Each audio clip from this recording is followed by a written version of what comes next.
श्री लक्ष्मी नारायणाय नमः।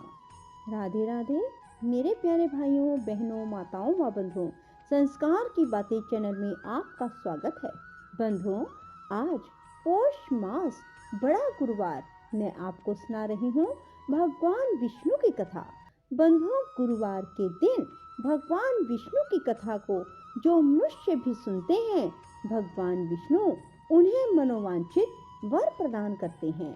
बंधुओं, पूर्ण विश्वास सच्ची निष्ठा के साथ गुरुवार के दिन भगवान विष्णु की कथा को सुने, क्योंकि गुरुवार भगवान विष्णु को समर्पित है। जो मनुष्य भी गुरुवार के दिन भगवान विष्णु को चने की दाल और गुड़ अर्पित करते हैं, भगवान विष्णु उनके धन में बरकत करते हैं। उनके यहाँ धन की कभी भी कमी नहीं रहती। बंधुओं, पूर्ण विश्वास सच्ची निष्ठा के साथ गुरुवार के दिन भगवान विष्णु लक्ष्मी जी की पूजा करें और इस कथा को सुनें। बंधुओं, यदि आपने YouTube चैनल संस्कार की बातें अब तक सब्सक्राइब नहीं किया तो जरूर करें और बेल आइकन दबाना ना भूलें, ताकि आपको हमारी आने वाली सभी वीडियोस की जानकारी सबसे पहले हो सके। बोलो विष्णु भगवान की जय, लक्ष्मी माता की जय। भगवान शिव माता पार्वती से कहते हैं कि आज मैं तुम्हें भगवान विष्णु की बहुत ही उत्तम कथा सुनाने जा रहा हूँ। इसे सुनकर मनुष्य पुण्य प्राप्त करता है और अंत में उसे मोक्ष की प्राप्ति होती है। महाप्रज्ञ देवव्रत, जो इंद्र आदि देवताओं के भी दुर्धर्ष थे, कुरुक्षेत्र की पुण्य भूमि में ध्यान योग परायण हो रहे थे। वे संपूर्ण शास्त्रों के आश्रय थे। उन्होंने अपनी इंद्रियों को वश में कर लिया था। उनमें पाप का लेश भी नहीं था। वे सत्य प्रतिज्ञ थे और क्रोध को जीतकर समता में प्रतिष्ठित हो चुके थे। संसार के स्वामी और सबको शरण देने वाले भक्त वत्सल भगवान नारायण में मन, वाणी, शरीर और क्रिया के द्वारा ये परम निष्ठा को प्राप्त थे। ऐसे शांतचित्त और समस्त गुणों के आश्रयभूत कुरु पितामह भीष्म को पृथ्वी पर मस्तक झुकाकर राजा युधिष्ठिर ने प्रणाम किया और इस प्रकार पूछा। युधिष्ठिर बोले, समस्त शास्त्र वेताओं में श्रेष्ठ धर्म के ज्ञाता पितामह, कोई तो धर्म को सबसे श्रेष्ठ बतलाते हैं और कोई धन को, कोई दान की प्रशंसा करते हैं तो कोई संग्रह के गीत गाते हैं। कुछ लोग सांख्य के समर्थक हैं तो दूसरे लोग योग के। कोई यथार्थ ज्ञान को उत्तम मानते हैं तो कोई वैराग्य को। कुछ लोग अग्निष्टोम आदि कर्मों को ही सबसे उत्तम मानते हैं।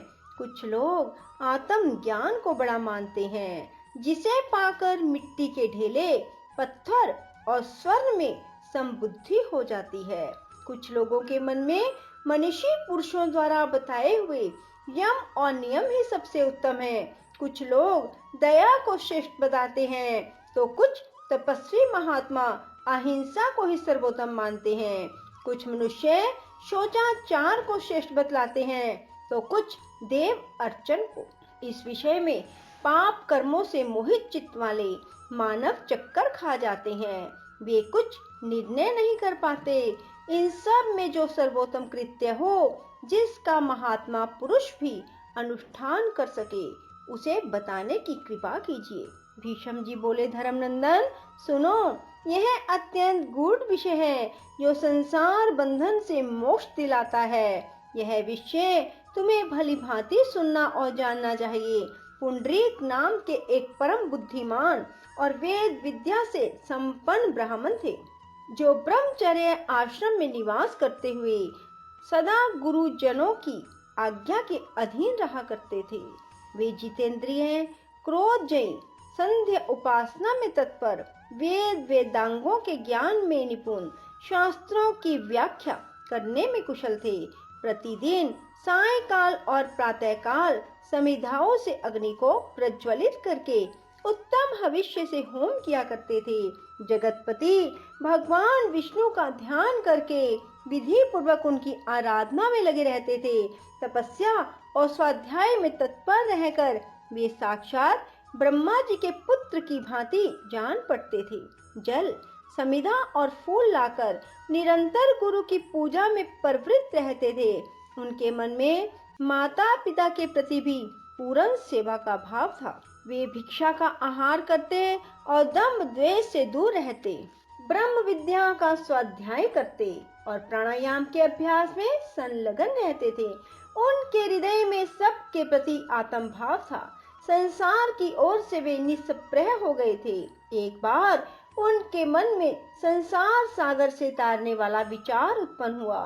फिर तो वे माता पिता, भाई, सुहृद, मित्र, सखा, संबंधी, बंधु बांधव, वंश परंपरा से प्राप्त धन धान्य से परिपूर्ण गृह, सब प्रकार के अन्न की पैदावार के योग्य बहुमूल्य खेत, उनकी तृष्णा छोड़कर महान धैर्य से संपन्न और परम सुखी होकर पैदल ही पृथ्वी पर विचरने लगे। यह यौवन, रूप, आयु और धन का संग्रह सब अनित्य है। यो विचार कर उनका मन तीनों लोकों की ओर से फिर गया। पांडुनंदन महायोगी पुंडरीक पूर्णोक्त मार्ग से यथा समय समस्त तीर्थों के विधि पूर्वक विचरने लगे। एक समय भीर तपस्वी महाभाग पुंडरीक अपने पूर्व कर्मों के अधीन हो घूमते घामते शालग्राम तीर्थ में जा पहुँचे, जो तपस्या के धनी एवं तत्ववेता मुनियों के द्वारा सेवित था। उस परम पुण्य में क्षेत्र में सरस्वती नदी के देवहरित नामक तीर्थ में स्नान करके उत्तम व्रत का पालन करने वाले महाबुद्धिमान ब्राह्मण वहीं के जातीश्वरी चक्रकुंड, चक्र नदी से संबंध रखने वाले अन्य कुंड, अन्य तीर्थों में घूमने लगे। तीर्थ सेवन से उनका अंतःकरण अत्यंत शुद्ध हो चुका था। अतः उन्होंने ध्यान योग में प्रवृत्त होकर वहीं अपना आश्रम बना लिया।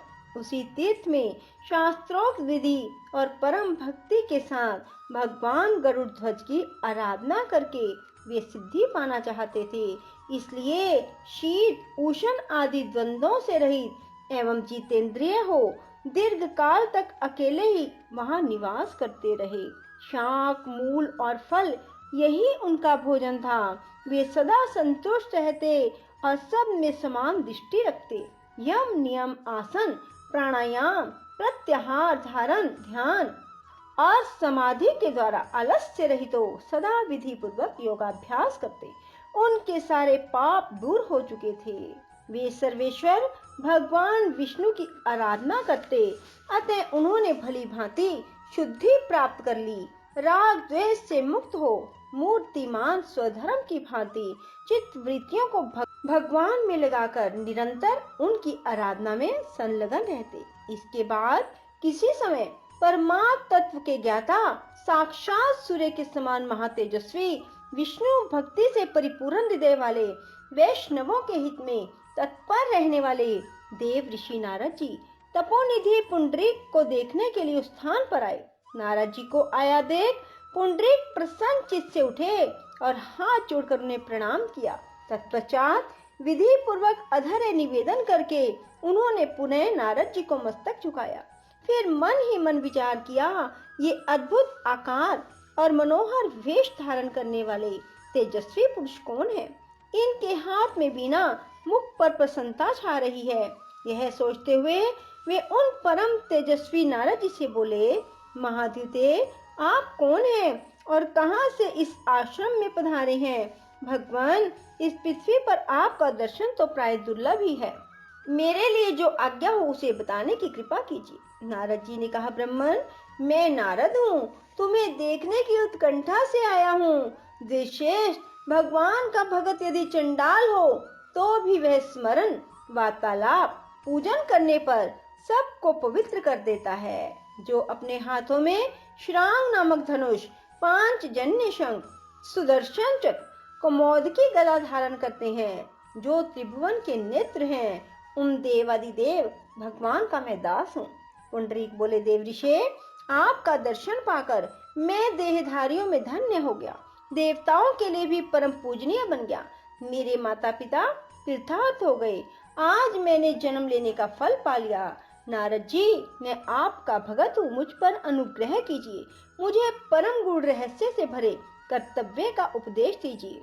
नारद जी ने कहा, ब्राह्मण, इस पृथ्वी पर अनेक शास्त्र, बहुत से कर्म, नाना प्रकार के धर्म है, इसलिए संसार में ऐसी विलक्षणता दिखाई देती है।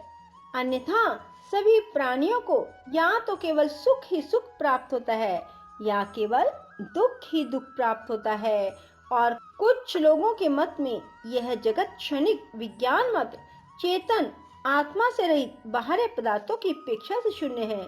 दूसरे लोग कहते हैं यह जगत सदा नित्य अव्यक्त से उत्पन्न हुआ है और उसी में लीन होता है। कुछ लोग जगत को ईश्वर की सत्ता से रहित समझते हैं, कुछ लोग इसमें ईश्वर को व्यापक मानते हैं। इस प्रकार एक दूसरे से अत्यंत भिन्न विचार रखने वाले ये सभी सत्य से विमुख हो रहे हैं। इसलिए भिन्न भिन्न मत का माया जाल फैलाने वाले दूसरे लोग भी बुद्धि और विद्या के अनुसार अपनी अपनी युक्तियों को स्थापित करते हुए भेद पूर्ण विचारों को लेकर भांति भांति की बातें करते हैं।